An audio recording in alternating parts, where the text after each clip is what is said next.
Alright folks, we had our fun and games, we had our win, we had the Chicago game wherein the Canucks were so good and so dominant and they deserved the win, and we had Rick Walk It Like I Talk It going out there getting his first win. 100% winning percentage as the new coach of the Canucks. We had all our fun, but now it's time to snap back to reality.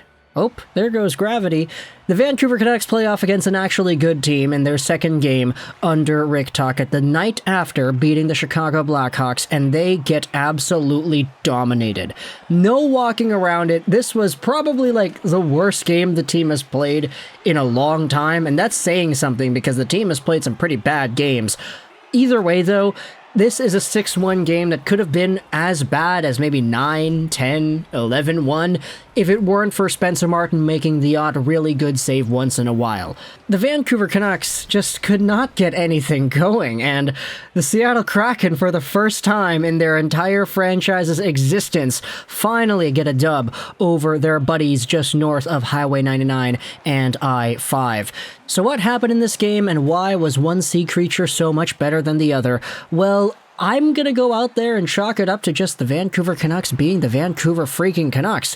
We knew this team wasn't great, we knew Spencer Martin, and I'm gonna say his confidence, it's really not in the same spot as it had been at the start of the year when people, like myself, were kind of pegging Martin as being a potential steal for Thatcher Demko's starting position on the team.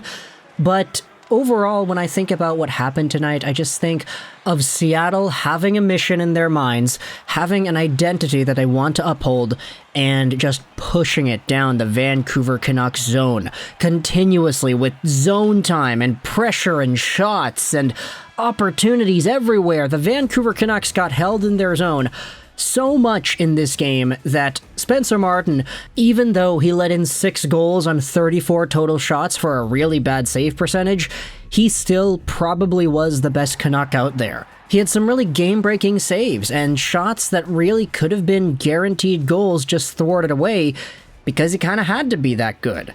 If he wasn't that good, the Kraken would have made this an absolute tire-fire mess of a score sheet, and fortunately for the Canucks, it was only capped off at 6 apiece. Meanwhile, for Martin Jones, that guy made 19 saves on the 20 shots that he had faced against, and a lot of these shots started popping up here and there towards the third period or so. The first little while wasn't really filled with too much Canucks action on net, and that really reflected in terms of the zone time and how you saw the game play out with the eye test. The shots on goal in the first period were 18-6 Seattle. Like, oh my gosh, dude, this team is so bad. And when you talk about what should have gone well for the Canucks, I mean, on paper, when you have 5 power play opportunities, you probably should be scoring on at least one of them.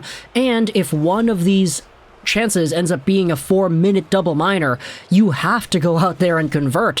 But dude, the Canucks had a 4-minute double minor towards the end of the third period, and guess what? The Kraken had an odd man rush during that. They ragged the puck themselves a little bit, and the Canucks only got like 2 shots. Not to mention all the other power play chances the team got where Dakota Josh was all of a sudden on the second unit because, hey, the team can't score. You need extra guys out there to do their thing.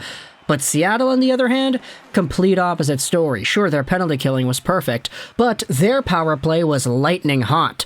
3 power play attempts, 2 goals. Vancouver surrenders on these opportunities here.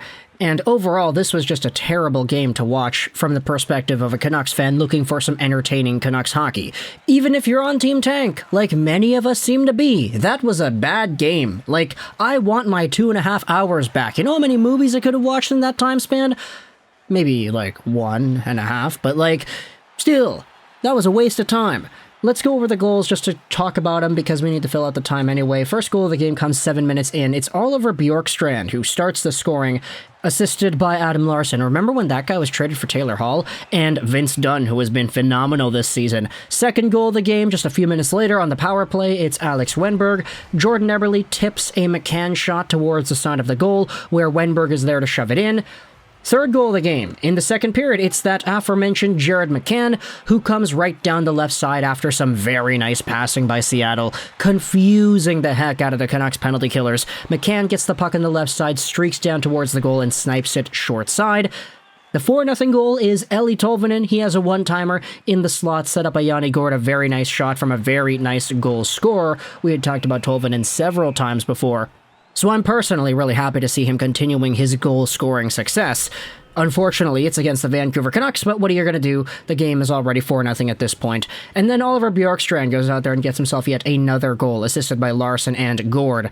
A few minutes after that, Conor Garland then gets himself a goal. It's actually labeled as Curtis Lazar's goal if you're watching the broadcast, but I think upon video review they see that the puck went in off of Garland's leg or something. It was centered by Dakota Joshua. Lazar was right there in front who took the shot, and I guess it touched Garland somewhere. That's the 5-1 goal with 7 seconds to go in the second period. And then in the third, Ryan Donato gets a very nice play. He pounces onto a loose puck. No Canuck is on him, and he roofs it on the backhand by Spencer Martin. Not a great goal to give up, but considering all the saves that Martin made during the extended periods of zone time the Kraken had in this one, I can let it slide. The Vancouver Canucks were so bad in this game, and it's even in all the other games that the Kraken have played against the Canucks, you see the Kraken always seem to go up and up and up and start the game off pretty well, and then the Canucks come back and they win in overtime or something. That's happened multiple times, I feel. But this time, after the first 2 or 3 shifts, let alone the first 2 or 3 goals, you were kind of thinking to yourself, okay, there's no way the Canucks are coming back. They were playing so poorly.